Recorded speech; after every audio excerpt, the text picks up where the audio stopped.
يسألني أحد المتابعين بأن كل المعارضين للدول ينتقدون دولهم بين حين وآخر وينسون الموضوع وينتهي، إلا المعارضين في الخارج اللي حق البحرين بدون توقف، ضرب في القيادة وضرب في البحرين وضرب في أهل البحرين وضرب أيضا في نجاحات أهل البحرين.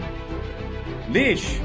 هذه ما يبي له سؤال له إجابة، لأن هؤلاء مدمرين، هؤلاء مو معارضين، بل هم آلة تدميرية لنجاحات البلد، والتمويل اللي يعطى لهم هو اللي يجعلهم في استمرارية وبدون توقف. فهم ماشيين في لقمة العيش الحرام اللي تصلهم من أجل نقد البحرين وقيادتها وأرضها وأهلها، وإحنا مستانسين أنهم بعيد، لأن اللي ما يعرف قيمة بلده فهذه إحنا ما نحتاجه، اللي ما يعرف قيمة أهله هذه ما نحتاجه، اللي ما بين فيه خير هالبلد إحنا ما نحتاجه.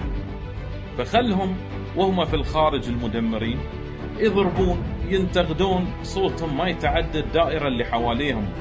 أما إحنا بالنسبة لنا عايشين على أرض السلام والطمأنينة والحب وبين أهلنا، وراضين بقيادتنا وراضين بكل شيء على هالأرض لأنها أرض المحبة والسلام.